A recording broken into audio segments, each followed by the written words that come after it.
আমি পজিটিভ থেকে আমি নেগেটিভই বেশি দেখি। কারণ একজন 8 পাশের একজন সে সভাপতি হবে, আর যে আমাদের কলেজের দেখা যায় অধ্যক্ষ থাকে, তারা তো মনে করেন যে অনার্স মাস্টার্স পাস করে এসে বিশ্ববিদ্যালয়ে পড়ে এসে এই জায়গায় বসে। একজন 8 পাস সে কীভাবে এই অধ্যক্ষ স্যারের উপরে মানে বসে কথা বলবে, সেটা আসলে হয় না সব কিছুতে। যেহেতু সুশিক্ষার বিষয় আমি মনে করি এটা একজন অনার্স পাস মাস্টার অভিজ্ঞ ব্যক্তিকে দেওয়াই ভালো, যে শিক্ষার জ্ঞান আছে, যাতে ছাত্রদেরকে কল্যাণ হয়। অশিক্ষিত লোকজন আসলে তো পরিবেশ নষ্ট হবে, স্কুলের মানসম্পন্ন লেখাপড়া হবে না। আর যারা অবৈধ টাকার পয়সা মালিক হয়েছে তারা এই টাকা পয়সা দিয়ে এইসব করিয়া ওই ভোটার কিনে তারপরে স্কুলের ম্যানেজিং কমিটিতে আসে, সভাপতিতে আসে। তাহলে এটা আমাদের জন্য একটা লজ্জকর ব্যাপার।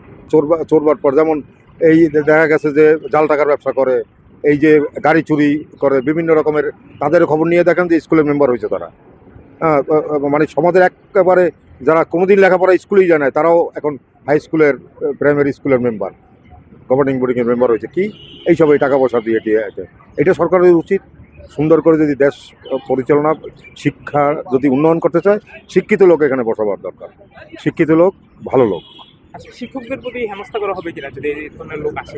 তা 100% হবে, অবশ্যই হবে। যদি অশিক্ষিত লোক আসে তারা তো সম্মানী লোককে সম্মান দিতে পারবে না, সম্মান দিবেও না। সম্মানী লোককে সম্মান দিতে হলে সবাই শিক্ষিত লোক লাগবে। সমাজ চেঞ্জ করতে হলে অবশ্যই শিক্ষিত লোক লাগবে। এই ব্যাপারটাকে আমি তো আসলে পজিটিভলি দেখার সুযোগ নাই, তার কারণ একটা শিক্ষা প্রতিষ্ঠানে যেখানে একজন শিক্ষক তারা মিনিমাম গ্রাজুয়েশন, সেখানে যখন গভর্নিং বডিতে একজন অশিক্ষিত লোক যদি আসে, দেখা গেল কেউ হয়তো বিভিন্নভাবে বিভিন্ন ওয়েতে টাকা ইনকাম করছে, সে টাকার জোরে ওইখানে হয়েছে, তো সে আসলে শিক্ষার যে মর্যাদা সেটা সে রাখতে পারবে না। সেক্ষেত্রে আমার কাছে মনে হয় এইরকম যদি কোনো সিদ্ধান্ত নেয়, সেই সিদ্ধান্তটা খুব একটা ভালো বলে আমি মনে করি না। এটা আসলে আলোচনাটা যে কোন জায়গায় এখন পর্যন্ত এটা কেউ বলছে, কিন্তু শিক্ষামন্ত্রী কি এই আলোচনা করছে কি না এটা কিন্তু এখনো পজিটিভলি আসে নাই কোথাও। ইউটিউবে এবং অন্য কোথাও এটা পাওয়া যাইতেছে যে হ্যাঁ এরকম একটা আলোচনা হয়েছে। যদি হয় তাহলে প্রভাবটি কেমন পড়বে?